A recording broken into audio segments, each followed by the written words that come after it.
Hello नमस्कार, मैं doctor Surendra कंसली ज्योतिष आचार्य ज्योतिष की इस नई श्रृंखला में आप सभी लोगों का स्वागत करता हूं। दोस्तों, आज बात करने जा रहे हैं हम कर्क राशि की, कैंसर साइन की। पुनर्वसु, पुष्य और अश्लेषा, इन तीनों नक्षत्रों से मिलकर के ये राशि बनी हुई है। जो 27 नक्षत्र हैं उनमें जो इस कर्क राशि में जो भागीदारी है वो पुनर्वसु, पुष्य और अश्लेषा, इन तीनों नक्षत्र के जो 9 चरण है उनसे यह राशि बनी हुई है। राशि का मतलब है कि पूर्वी क्षितिज पर जन्म के समय कौन सी राशि उदय हुई है, कौन सा नक्षत्र उदय हुआ है और उस नक्षत्र से वो राशि बनती है। तो ये जो राशि है वो कर्क राशि है, कैंसर साइन। इसके बारे में मैं कहूंगा कि अभी जो समय चल रहा था उसमें कर्क राशि की ढैया चल रही थी। ढैया का मतलब स्पष्ट रूप से है कि शनि की ढैया। शनि की ढैया का मतलब यह है कि शनि के जो गोचर है आपकी राशि जो कर्क राशि है उससे चौथे या अष्टम भाव में यदि शनि का गोचर होता है तो उसे शनि की ढैया कहते हैं। ठीक इस समय कर्क राशि की और जो वृश्चिक राशि की, दोनों की ढैया चल रही थी, शनि की ढैया। शनि की ढैया का अभिप्राय क्या है मैं आपको बताना चाहूंगा। शनि की जो ढैया होती है वो यदि चतुर्थ की ढैया हो तो इसे लघु कल्याणी भी कहा जाता है, और अष्टम की ढैया को भी लघु कल्याणी के रूप से ही देखते हैं, क्योंकि दोनों में एक जैसी समानताएं हैं। और ये ढैया का जो स्वरूप होता है ठीक साढ़े साथी के रूप में ही इसे माना जाता है कि साढ़े साथी में जो जिस तरह के वातावरण, जिस तरह का एक माहौल बनता है, उसी तरह से ढैया में भी, शनि की ढैया में भी काफी कुछ उसी तरह का, उसी प्रकार का एक कई सारे उतार चढ़ाव उस समय आते हैं। मैं कहना चाहूंगा क्योंकि कर्क राशि ये है आपकी, ठीक यहाँ पर असेंडेंट में कर्क लग्न या कर्क राशि चंद्र कुंडली के हिसाब से लेते हैं तो ठीक है। अष्टम में यहाँ पर अभी शनि का गोचर चल रहा है। शनि का गोचर यहाँ पर एंडिंग है 29 मार्च 2025 तक यहाँ पर सैटर्न बनी रहेंगे। ये सीधे ढैया हो गई कर्क राशि वालों की। कर्क राशि की ढैया क्या बताती है कि आपके करियर में उतार चढ़ाव यहाँ पर रहेंगे। उसके साथ साथ में कई प्रकार की परेशानियां होती हैं अचीवमेंट करने पर, उसके बहुत मेहनत करनी पड़ती है। मेहनत के साथ में आपके 2.5 साल रहे होंगे। इसके साथ साथ में उच्चाधिकारियों या बॉस के साथ में आपका जो एक संपुट है, जो आपका एक कोऑर्डिनेशन है, जो आपका एक कोरिलेशन है, जो आपका एक उन बॉस के साथ में व्यवहार है, जो बिहेवियर है, उसको बनाने के लिए आप काफी मेहनत कर रही थी। ये मतलब आसानी से नहीं, बहुत मेहनत करने के बावजूद जो आपका बॉस के साथ में अच्छा बनना, ये जो है ठीक ढैया के पीरियड में बताता है। उसके साथ साथ में धन का जो निवेश है ये भी सोच समझ करके करना होता है, क्योंकि वहां पर देखा जाता है कि मेरे पास कितना पैसा है, मैं इतना खर्च करूंगा तो कितना बचेगा। ये भी आपके साथ में ये ढैया के पीरियड में रहा होगा। इसके साथ साथ में वाद विवाद की प्रतिक्रिया भी बन सकती है, और साथ साथ में मानसिक तनाव भी यहाँ पर रहता है, क्योंकि ढैया के पीरियड में कई सारे कार्य ऐसे होते हैं वो धीरे धीरे करके होते हैं।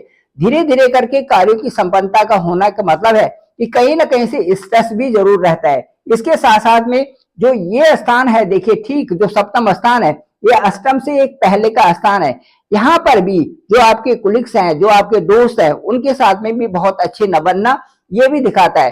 साथ साथ में जो वैवाहिक हैं, जो जिनका मैरिज हो चुकी है, उनके साथ में भी विवाह के साथ में परेशानी वहां पर होती है। ये भी ढैया का पीरियड दिखाता है।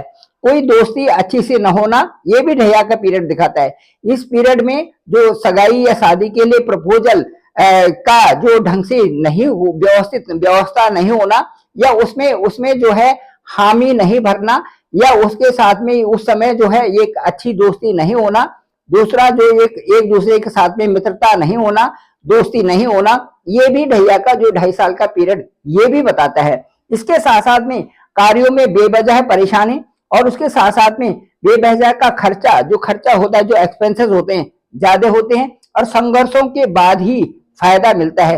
ये ढैया का मेन स्वरूप है। जैसे ही ढैया शुरू होती है किसी भी राशि की, और शनि का गोचर 4th हाउस या फिर ये हाउस में होता है, उसमें इस तरह की परेशानियां आनी स्वाभाविक है।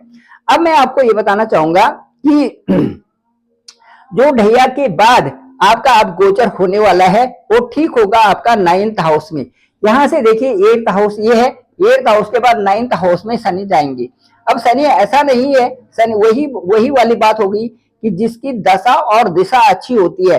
दशा का मतलब है कि आपकी जो कुंडली में आपको इस समय कौन सी दशा मिली हुई है, कौन से प्लेनेट की दशा है, वो डिपेंड करता है। सूर्य की दशा, शनि की दशा, राहु की दशा, इस तरह से इनका कार्यकाल भी अपने अपने हिसाब से डिफरेंट होता है।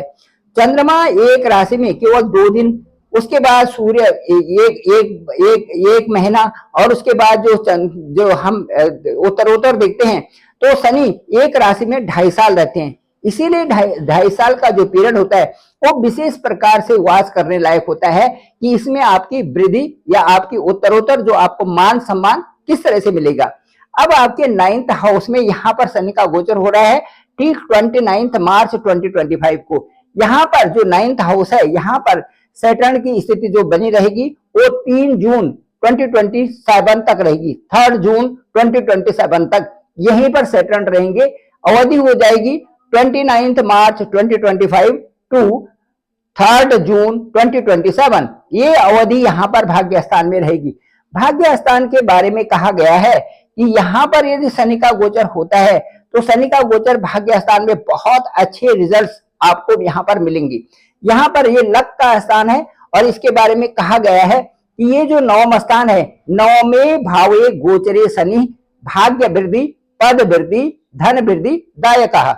तो भाग्य वृद्धि, पद वृद्धि, धन वृद्धि, दायकः मतलब इन तीनों चीजों की वृद्धि होना निश्चित है। भाग्य मतलब लक, धन मतलब वेल्थ, और उसके साथ साथ में धन वृद्धि, भाग्य वृद्धि और आपका मान सम्मान, आपको रिस्पेक्ट, ये सारी चीजें आपको मिलनी वहां पर तय है। तो पद वृद्धि, आपका मान सम्मान, आपका स्टेटस बढ़ना और वेल्थ बढ़ना, ये सारी चीजें आपके लिए यहाँ पर बहुत बहुत अच्छा गोचर ये माना जाएगा। It is very good in 9th house. In transit of Saturn in 9th house is very good for this long period, that mean 29 March 2025 onwards 3 जून 2027। ये जो पीरियड होगा आपके लिए लकी पीरियड होगा और ये आपको बहुत अच्छी रेपुटेशन और बहुत अच्छा पद प्रतिष्ठा यहाँ पर आपको मिलेगी। इसी स्थान को हम ये भी कहते हैं कि चांदी का पाया। चांदी का पाया का मतलब है, हालांकि 4 तरह के पाए होते हैं, उसमें सोने का पाया, लोहे का पाया, चांदी का पाया और इस तरह से ये जो है सोना, चांदी, तांबा और लोहा, इस तरह के 4 पाए होते हैं। तो इन 4 पायों का मतलब है कि शनि का गोचर किन किन स्थानों में कौन सा पाया बना रहा है। उसी तरह से जब शनि आपकी राशि से द्वितीय, पंचम और नवम में गोचर करते हैं, इसे कहते हैं चांदी का पाया। क्योंकि ये भाग्य स्थान में है इसलिए यहाँ पर चांदी का पाया आपको विशेष रूप से फलदायक होगा और वो जो 2.5 साल का पीरियड होगा वो आपको अच्छी उन्नति देगा। इसके साथ में दूसरी चीज ये है कि चांदी जो है हम चंद्रमा से आकलन करते हैं। चंद्रमा का मतलब on the day of transit of Saturn, on the same day moon will transit on the same house. तो मून का ट्रांजिट भी उस समय यहाँ पर रहेगा 29 मार्च 2025 को। इसलिए चांदनी बिखेरती हुई चांदी वहां पर आपके लिए बहुत फलदायक होगी ठीक 2.5 साल के लिए। कर्क राशि के लिए ये पीरियड बहुत ही सुंदर और खूबसूरत होगा।